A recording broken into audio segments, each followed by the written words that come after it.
O Banqueiro Anarquista, de Fernando Pessoa, publicado pela Assírio e Alvim, é um dos livros que não podíamos deixar de recomendar. O título é logo à partida curioso. É estranho pensar-se que um banqueiro pode ser anarquista.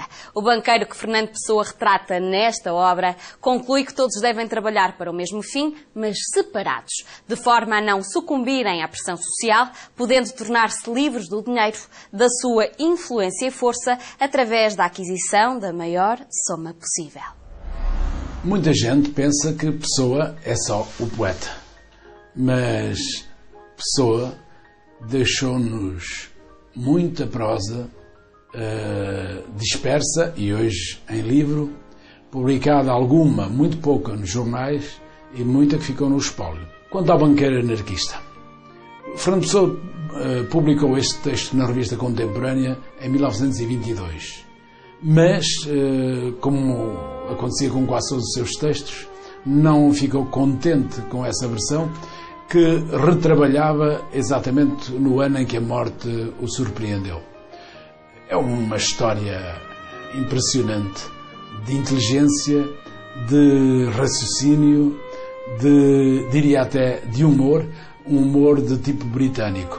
Porque, como conto, saltei o pequeno enquadramento de depois de um jantar em que comeram o banqueiro e o narrador, e toda a história praticamente é um diálogo em que o narrador só faz perguntas praticamente, ou um comentário que equivale a uma pergunta e a um desafio, e o banqueiro responde. E evidentemente que é um conto que se vale das teorias anarquistas de Proudhon, Bakunin, que tanto influenciaram o final do século XIX e o início do século XX, em que Pessoa viveu, mas é uma história muito original e muito pessoal. Porquê? Porque se trata de um banqueiro anarquista. Uma das preocupações de quem interroga é saber se não há contradição nisto, em ser anarquista e banqueiro.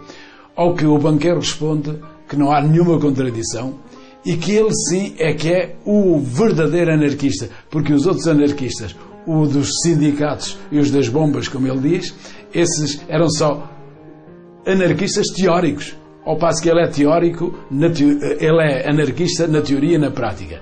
Ora, o banqueiro, numa lógica aparentemente irrefutável, às vezes é verdade, sofística, vai desmontando as objeções e vai provando que só ele é que representa verdadeiramente o verdadeiro anarquismo, porque ele descobriu que o mundo, a sociedade, era feita de ficções sociais que impediam a naturalidade e a liberdade. E descobriu que a ficção mais importante era a do dinheiro. Então, ao contrário de se envolver com outro poder, de fazer revoluções, aliás, ele concebia a transformação anarquista súbita, de uma vez por todas e mundial. E, portanto, vendo que até no grupo anarquista se criavam tiranias, descobriu que era individualmente que ele devia trabalhar pela liberdade e pela justiça e lutar contra o poder principal da sociedade, que era o dinheiro. E por isso se fez banqueiro. Mas há a objeção de dizer, mas um banqueiro é escravo também do dinheiro. O dinheiro é uma tirania. Não. Ele diz assim, eu tornei-me banqueiro para, não só para ter poder de fazer alguma coisa pela liberdade, mas para ter o poder também de não ligar ao dinheiro e, portanto, ou de abdicar do dinheiro. E este conto, que é um conto ou novela magistral, muito bem escrito, naturalmente, e também cheio de filosofia política e também de ironia política, parece-me que é uma página digna de figurar nos melhores textos, entre os melhores textos irónicos que já se escreveram. O Banqueiro Anarquista, de Fernando Pessoa, foi originalmente publicado no número 1 da revista Contemporânea em 1922. Esta obra tem conhecido várias reedições ao longo das últimas décadas.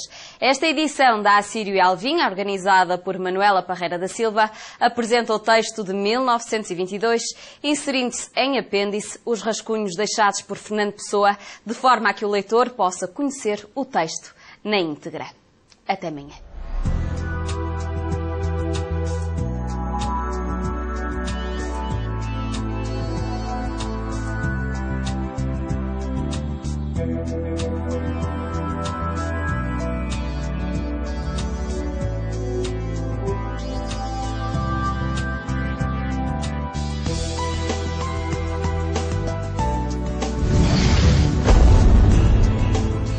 Programa apoiado pelo Plano Nacional de Leitura.